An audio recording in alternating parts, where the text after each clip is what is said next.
signé dans pareilles conditions soit renégocié et les Congolais recouvrent les droits.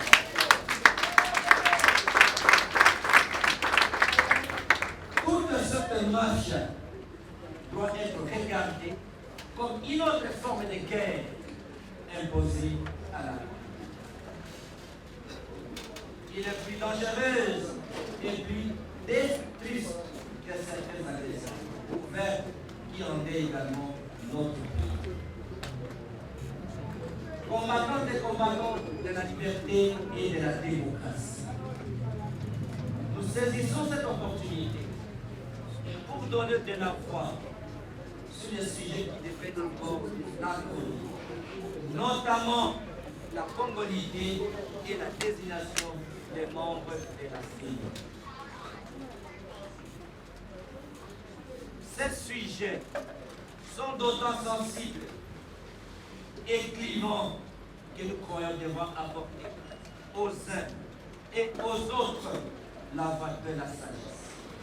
À notre qualité d'acteurs politiques majeurs, signataires de l'accord global indivisible en Afrique du Sud et un des co-rédacteurs de l'actuelle Constitution. Chers compatriotes, n'oublions pas que le problème qui est posé maintenant sous ces vocables de la congolité n'est pas nouveau. Il a déjà occupé les débats politiques lors du dialogue intercongolais à Saint-City en Afrique du Sud. À l'issue de tout le débat, un compromis ayant été trouvé entre la classe politique et la communauté internationale qui accompagnait le processus. C'est ce compromis trouvé à la lumière des graves conséquences et autres préjudices que le pays avait connus à la suite de débats et actes posés par certains sur cette question qui a donné naissance aux dispositions constitutionnelles relatives à la nationalité congolaise d'origine. Dans tout le cas, dans un pays comme le nôtre, en cette période précise, la loi proposée à ce sujet va produire plus de mal que de bien. La preuve, aucun des signataires de l'accord global inclus de Saint-City n'a soutenu cette initiative.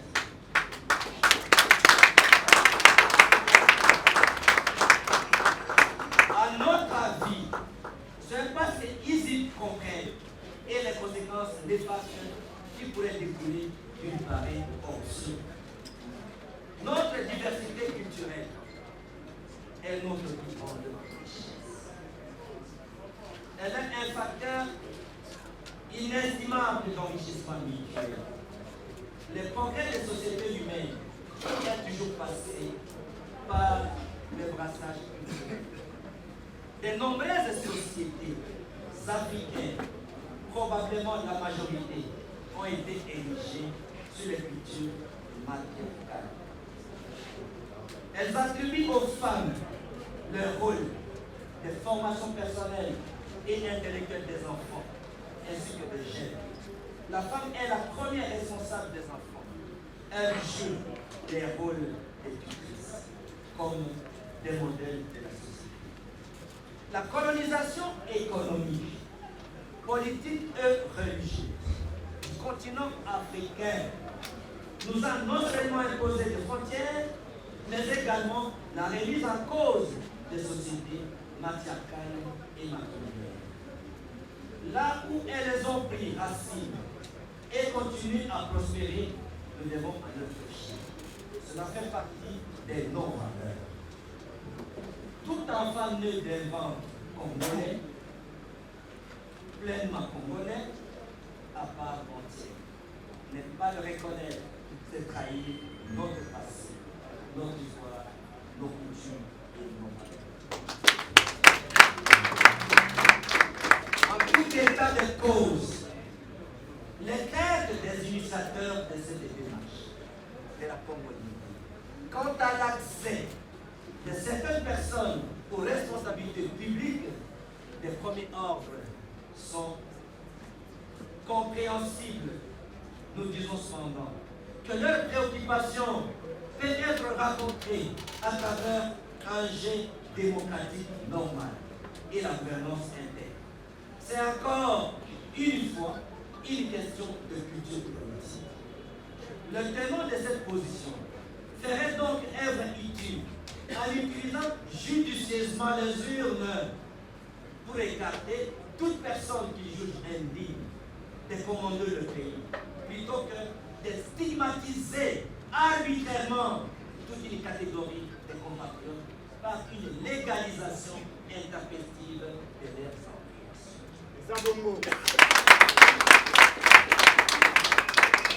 Nous conseillons donc aux uns et aux autres de ne pas ouvrir la boîte de Pandore, car les conséquences peuvent s'avérer incalculables, sans compter que la communauté internationale, qui nous a toujours accompagnés à tous les épisodes de crise politique qui ont secoué notre pays, ne saurait cautionner pareil.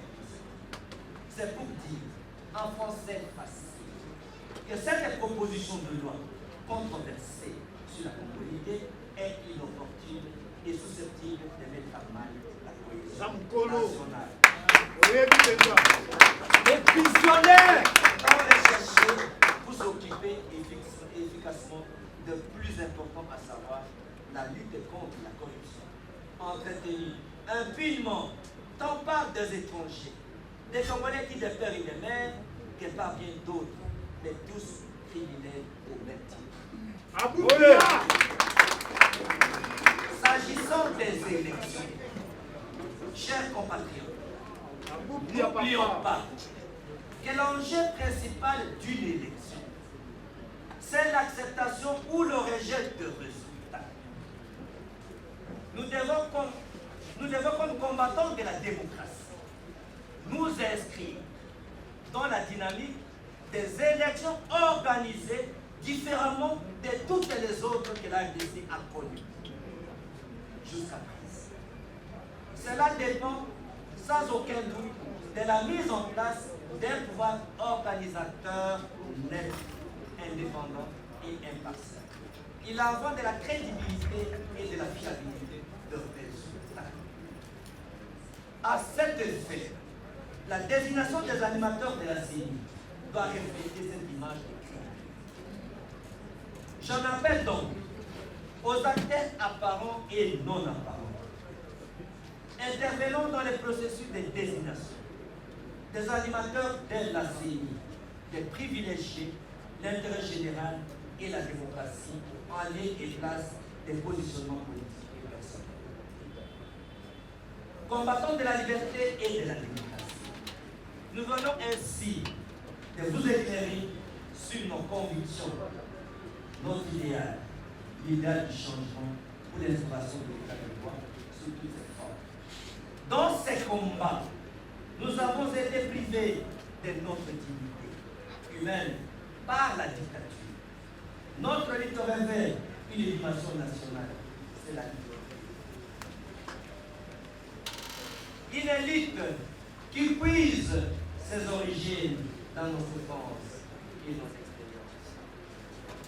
Nous avons fait le choix du respect de la Constitution, du respect des principes et des valeurs léguées par nos pères de l'indépendance et de la démocratie. Nous restons profondément attachés à un idéal, celui d'une société libre. C'est un idéal pour lequel nous sommes prêts, s'il le faut, à mourir. Car comme Nelson Mandela l'avait pensé, nous estimons que la liberté n'est pas seulement le fait de se débarrasser de ce chêne génétique. La liberté ou notre combat ne s'arrête pas par le fait d'avoir écarté Joseph Kabila, qui était un mal pour ce pays. Mais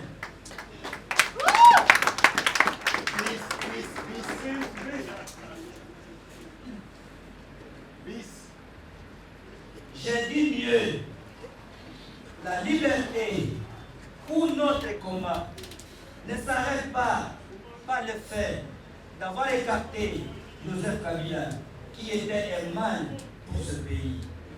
Mais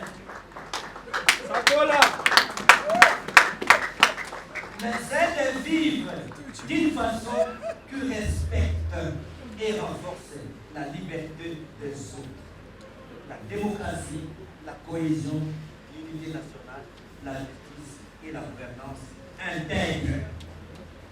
Ces jours mémorables, ayons les regards portés sur les sacrifices de nos héros qui ont donné de leur vie pour des valeurs, par des morts et des sacrifices. Ils ont fait reculer le velléité de Kabila à changer la constitution et se pérenniser au pouvoir. Le panneau réel et les gaz lacrymogènes n'ont pas changé leur détermination d'aller jusqu'au bout. Nous continuerons ce combat jusqu'à la victoire finale.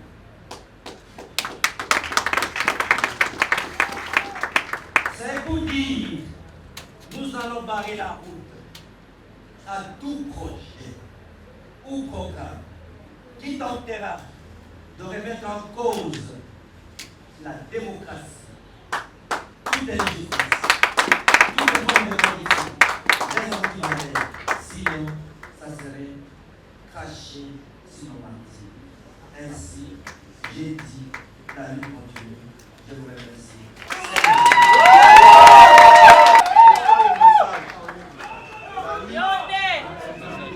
Panza! La lutte continue! Le combat continue! Pour des élections, il fallait exactement pour Kabila Alongwa le 19 décembre 2016. Batu oyo bazalaki batu oyo batosaki ordre ya Papa Tshisekedi. Tango totosi ordre ya Papa Tshisekedi nde tosali marche wana po azalaki chef maître na biso nyonso ya rassemblement. Parce que boyebi te MLP parti na biso, parti na bino, à partir d'abord ya leader na bino oyo bobengi héros vivant. Na ndimi kombo yango na esengo, na ndimi mokuma yango po boyebi ete na Kongo oyo leader na bino azali le seul Congolais oyo ba trois présidents baleka bakanga ye baperda pouvoir batika ye na boloko oyebi ke na 97 Maréchal Mobutu atiaka na boloko na Kachachi. Donc, Fandiongo, dernier prisonnier politique à Maréchal Mobutu. Parce fidèle, il y a aussi la bolok, la régime. Tango, Kabila le père Aziz Bokoz. Parce que si Papa Tshisekedi dans le village, Fandiongo, en Kangé, dans le cadre républicain, parce qu'on est en GSSP, il y a Moussa Kabila. Moussa Kabila Koufi, Fandiongo, Nations Unies, la ministre de la bolok. Dernier prisonnier politique, il y a Moussa Kabila. Vous voyez parce que comment ils ont s'adopté. Moi, je suis à nouveau dans le pouvoir. Joseph Kabila.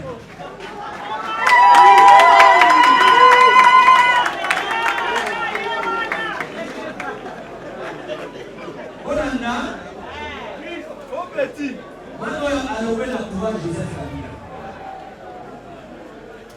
Il y a une élection en 2000, élection en 2006. Nazaki Kante, monsieur le candidat. À Botoïna mandat, à Boïna Sissa mandat. Nous avons gagné dans l'élection en 2011.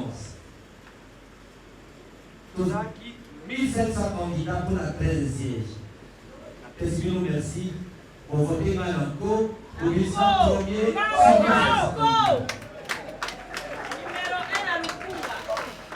Donc, au chapitre numéro 1, vous le dites en mot sol. Pour autant, sacrifice, n'a leader, n'a parti pour nous connaître. Pour encore dans le discours, vous voyez comment ils sont dans le pour encore dans le 19. Elle permet de bandeko baye, baye batina bikuma toza nango. Tina minyoko, tozwi pour l'intérêt à boka ya banango. Tango tokomi na moment ya manda na ye ya kusila. Alobi ayokana na bakasi politique nyonso na société civile pour basolola. Na kabisi ba congolais. Kabila akoto sama boyo na ete, bosola na ete. Ba décider sans yombo il faut que vous maye. Na ye tibino. Ayokani te les 16 décembre. Sauf qu'il est 16, le 19 décembre 2016, il faut les taper. Il y a un mot payé et ça. On a mobilisé la décembre. C'est pour dans le cas de Sabinoté, le régime Nyonso, de tous les politiciens du Congo, je suis le seul, au hasard, dernier prisonnier politique. Et tous les trois présidents, et tous les trois présidents ont perdu le pouvoir. Voilà. Après que, quand on a dit la prison, voisin n'a pas la prison, et son nom est Beaux Affaires, on est les Simba. Alors il faut aller, nous avons Kila et Kila. Dès que Béla Kangio a perdu le pouvoir, pour la nuit beaucoup. Histoire déjà des trois présidents.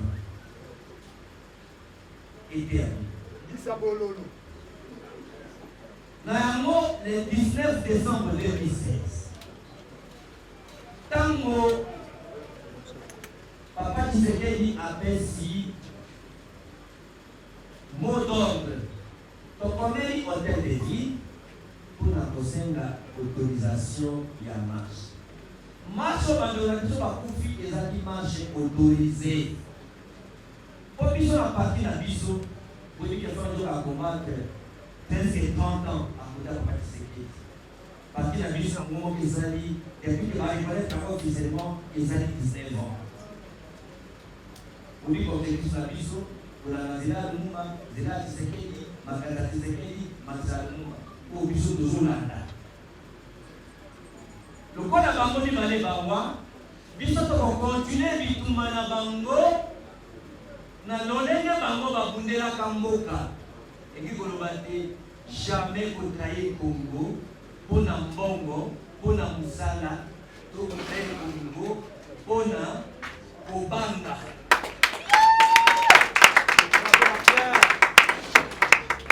bolimo ya mboka eleka intérêt na biso kosalela bana Congo eleka intérêt na biso bateya biso sacrifice pour vivre ça pour la tina école. Et après les voyons quand on a mort sans sacrifice par les gens. Alors le 19 septembre, tango biso toto simoto. To fongola qui accès il y a un galien. Oui que jusque là depuis Congo et la Congo pour disait mon côté à Bandia Tangalema.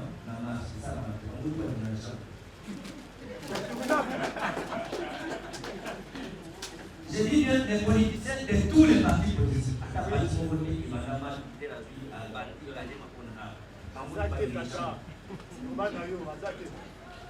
Donc, Hollanda, tu m'as dit la barrette.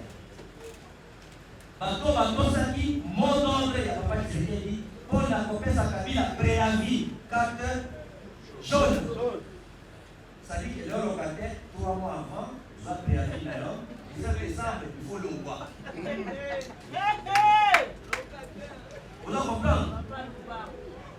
Dans notre commis, na DGC, au moment de la que dès que aussi ça, ce qu'on a senti maman mettre mignon en gêne, on va faire sa mission à quel moment pour le temps, pousser à 15 minutes ou 14 minutes, au moment là, dengue, au salaki, au coma, au temps de la gêne, parce que quand nous aussi ça a des sages en ligne, pour que les jeunes de faire, ici là, on se doit avoir des amis, pour nous faire ça, si manango, pour voir le film, au moment.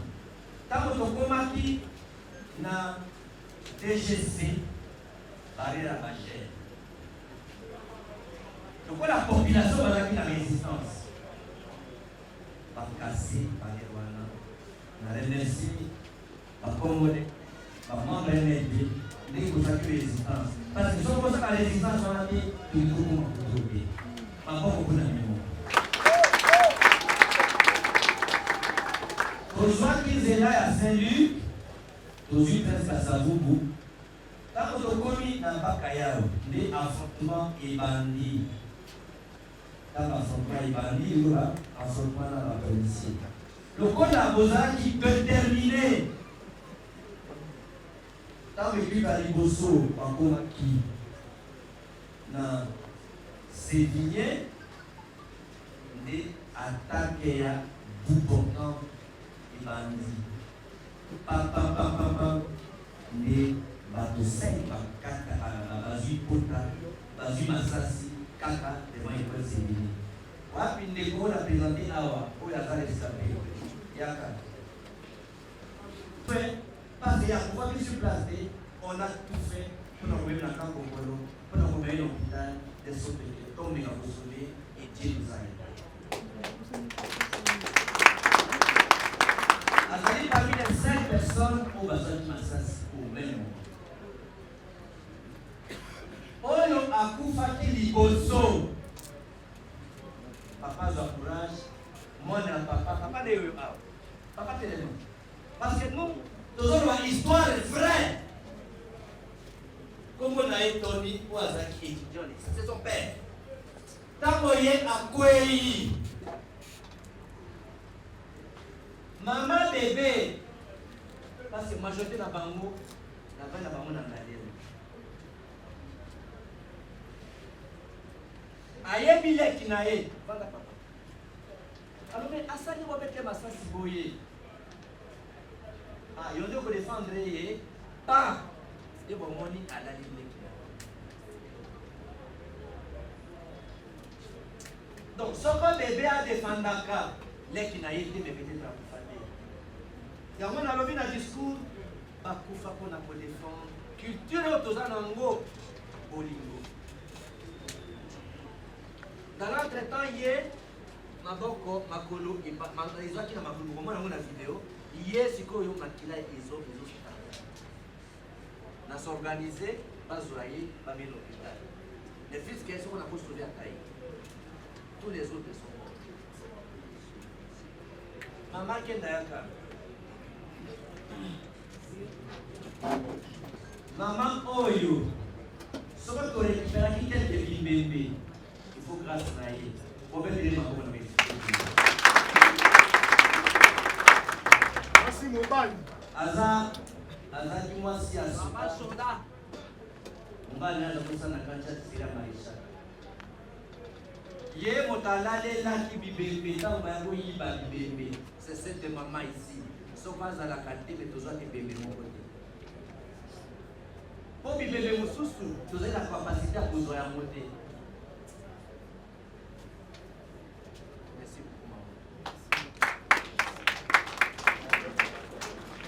La zamba sa soda, alors que bano ba kufi bazaba na basoda pe alale libano.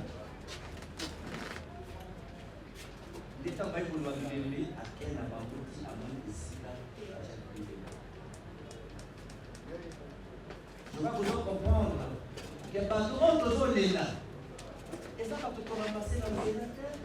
Et ça va tout yebi ba parents na bango, mi ba na bango, bana na bango, basi na bango.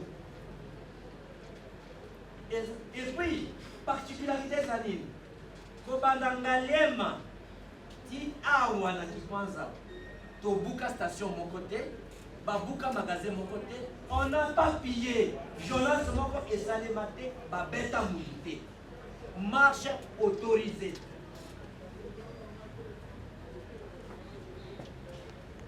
Dans l'entretemps, awa na bureau, attaqué, maman bazaki na bureau. Comment on a vu la vidéo? Attaqué na moi. Attaquer biso directement. Les hommes quand on t'a protégé biso. Mais na profiter de remercier par maître, par garde Nangai pour ici à tout moment. Parce que à tout moment ils acceptent beaucoup pour la commandant, na failli mettre qui n'a pas de biso. On va Koufaka le 17 septembre 2016. Na oyo va éviter. Na ba de kunyoso oyo va Koufaka. Pour éviter le 19 septembre 2016. Na pokwa nango. Tant va rater biso na zela. Nzambe asungi biso. Tous échapper la imana zela. Bakonzi oyo bazokamba leta ya kala bakambi ya PPRD baministre baprésident assemblée baye awa batie bisapi tokobombarde ces jours na butu ya le 19 septembre dit le 20 septembre 2016 na butu nango va bombarder siège ici au pouvoir na ordinateur, na dossier, na bureau cavalier, nous sommes escapés et kenda. Nous avons na vidéo. Topenda nyoso. Dans l'entretemps, bibengo oyo ezalaki awa na pokwa bayaki komeka kobotola yango. Mais résistance ezalaki makasi. Bayeba kiteke awa tozalaki na bakamera caché tozwa baimage osa bapolisi bakota okomona ngo na video. C'est koyeba te komba oyo toza nango eza komba ya la vie to ya la mort. Na yango donc oyoki mwa historique maweleki mpona le 19 septembre 2016. Lokola bato bawaki mpona ntina ya mboka biso tosengi boye ya liboso lokola bato ebele bakufa mpona démocratie komanda bamarshe ya bachrétien ya le 16 février 92 ti bato wana nyonso natangi mokolo oyo ya 19 septembre tosengi na leta batya yango chômé payé férié mosali ezala te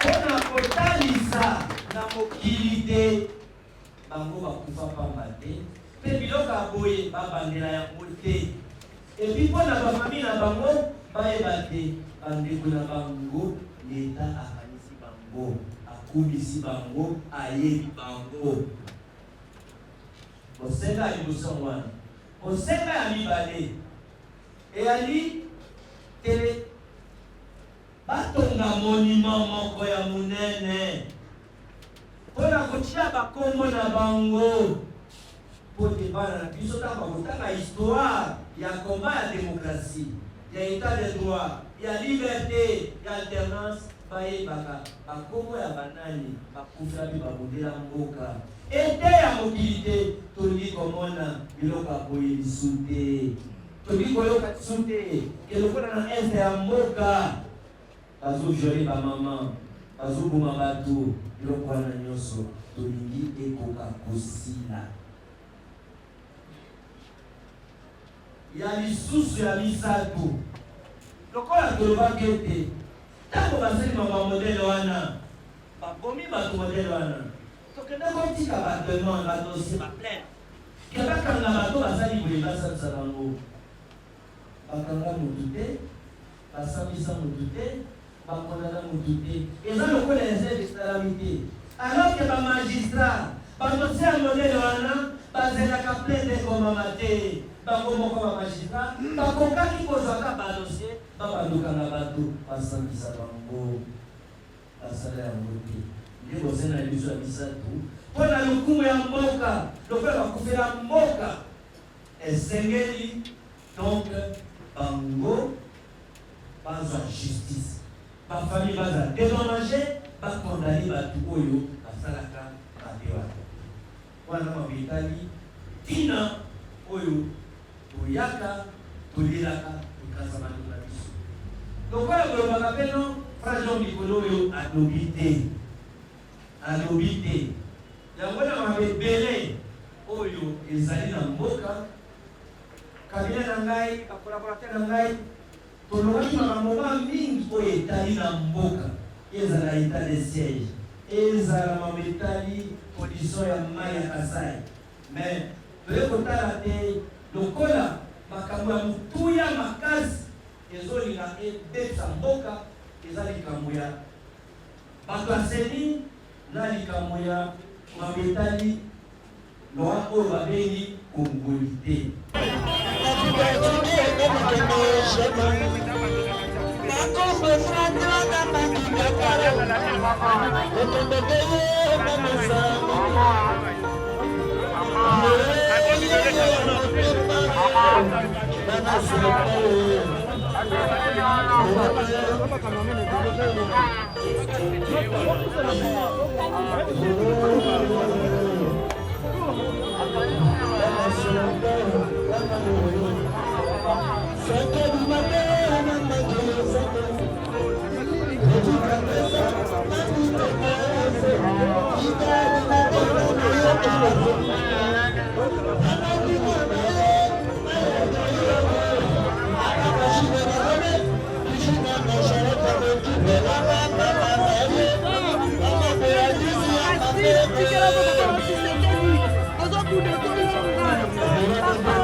Bonjour.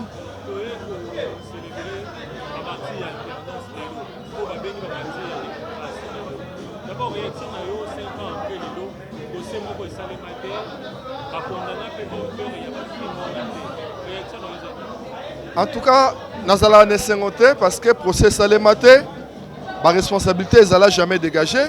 Nous avons qui, dans le mot de circonstances, dans le 5 ans 1825 jours, justice et salemate pour la martyr, il y a démocratie et état de droit. Il y a un biso bilenge ya MLP. To bungsa 12 pour parti mususu le rôle la IDPS to bungsa 6. To réclamer la justice et salema pour la famille et pour la mboka on et mon effectivement batu oyo ba bomaka bandeko na biso à bout portant na ba complice d'abord ba ndeko pesa ordre illégal ya roboma ba le cas na justice ba dégager ba responsabilité na ba. Donc bisoti lelo to lobelaka yango na to sepela te yango moni journal lelo moyen de exprimer émotion exacte mais tozala toujours na rolela kino l'état koyoka kino pe l'état to sengaye par rapport à sacrifice ya bandeko.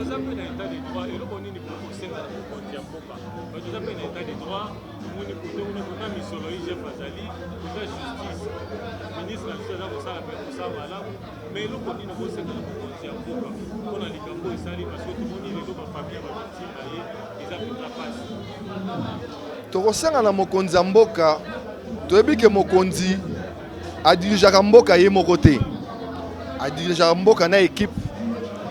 Tokosenga na mokonzi ya mboka pe na baconseil ya mokonzi ya mboka bayoka mbela ya population esengi na ntina ya likambo ya bavictime oyo ya démocratie pe ya état de droit justice esalema eza faveur te ezali droit yango tosengi na mokonzi ya mboka toyebi ke makambo ezali ebele me na kati ya agenda na ye po ye azali fruit ya alternance politique oyo bilenge bakufaki basopaki makila ameka kobosana bilenge oyo to likambo oyo te parce que ti lelo 5 ans après ba famille bazo continuer na rolela ba être cher na bango bakendaki.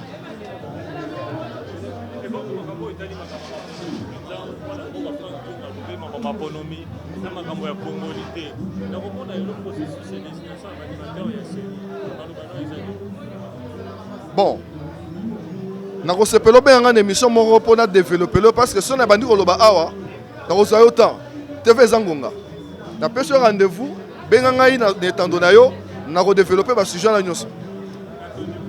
Merci. Mbote papa.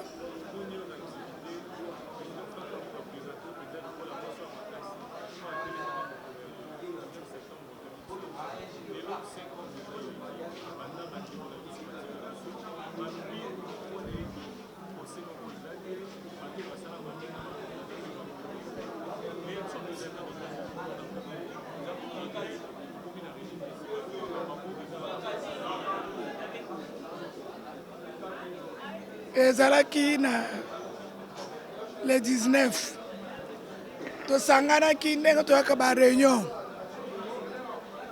président alobi boni po tokomaki na kobanga tobanda koyoka partout besoin po Kabila atindi ba mercenaire bakoboma bakongolais nyonso yango tozalaki kokima mayele ezalaki te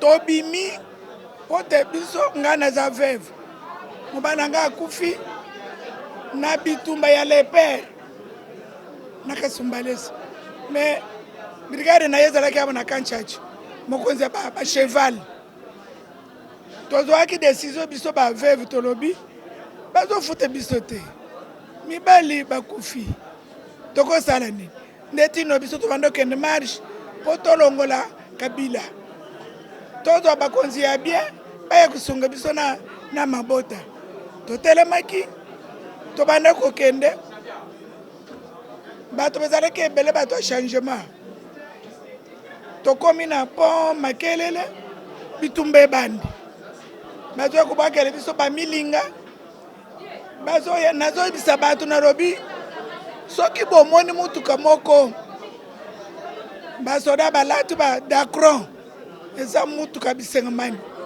eza ya ba Rwandais boke nayebisa bato bongo esalami bongo baye kobwaka milinga bato bapanzani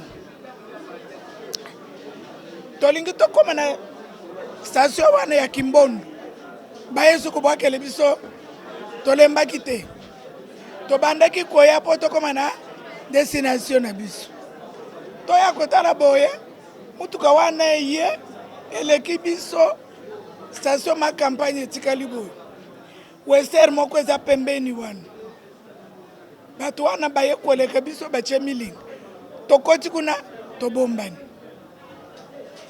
ntango yango eleki tobimi tozoya malemu natala liboso boye namoni bato nyonso bazalaki deja kuna bazozonga ide ezalaki te nazalaki na susi nakoma epa bato na biso ntango naye kokoma pembeni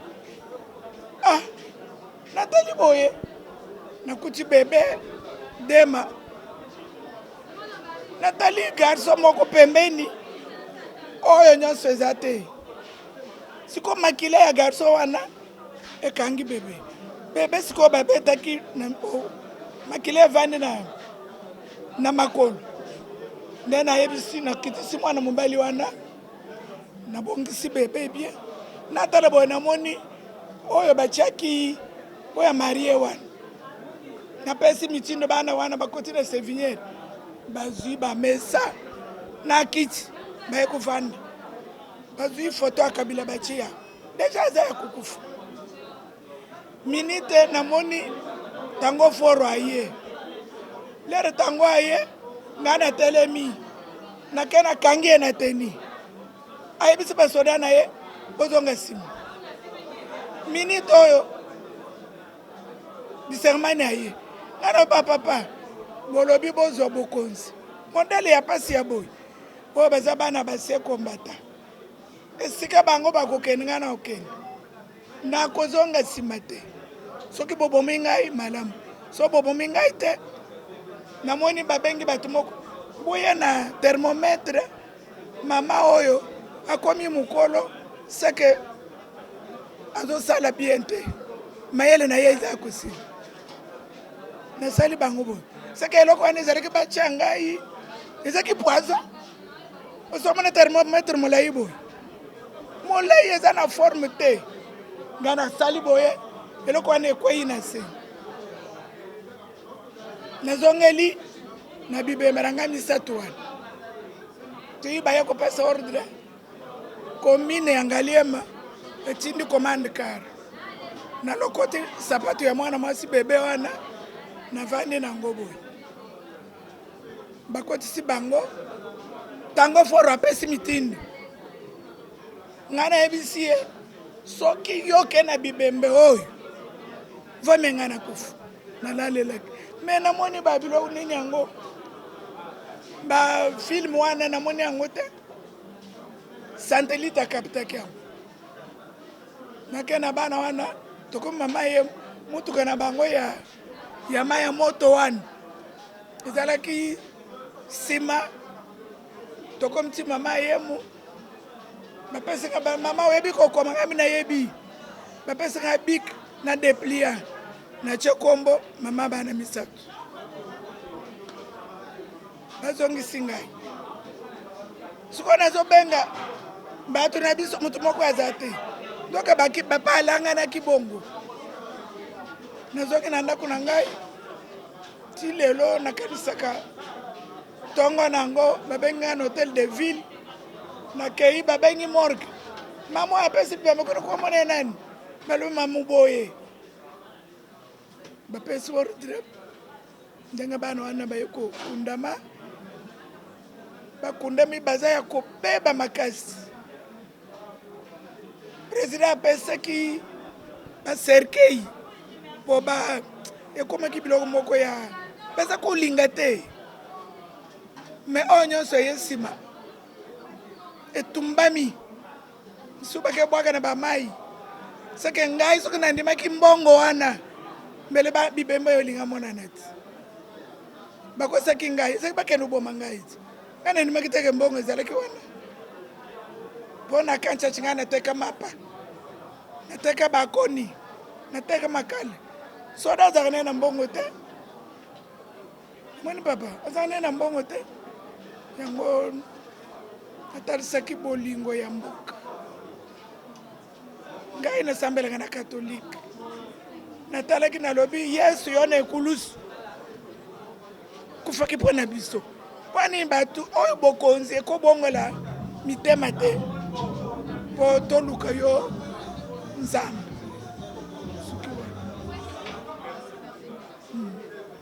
Merci beaucoup. Yangai nakoloba kutu mingi te po toloba déjà tolembi. Ngana za kolata robe te. Azaye mutu na olata ba pantalon de bolati wana. Mais lelo na koma na robe pona bitumbo to bunda eka po fachi bazwa ba pouvoir oyo. Ngana connaîtra lokolo nango ekata naka.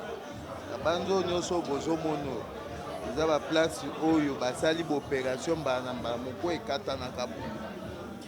Ba ute kolongwa ba fixateur so tali bien lokolo egumba makate. Etikala immobile, etikala rabo. Yango tozo senga ke fachata la tasima. Po bitumbo tanto zaye ko bunda po changement kota changement wana po biso ba peuple congolais to bénéficier nango. Tala lelo na biso ba tuto bundi bitumba eloko moko tozo mona ezate. Président azo bundela biso bitumba ba kutana. Tozo mona ka suite te depuis le 19 septembre 2016 til lelo. Misala na biso ebeba moya okende bisala ezate mwasi yeyo na bana na ndaku tokoma ko vivre na ba difficulté énorme oto yebi kutu pasi mais bango batu ba bénéficier na bitumbo biso to bimaka na plan wana po biso to ndima ba passion mais bazo kipe biso te yango to sengi na président akanisa biso ba indemniser biso to koma pe normal lelo to zeso ata na misala to ko kosala te to komba inapte Toko la tabarob toko suka wapi.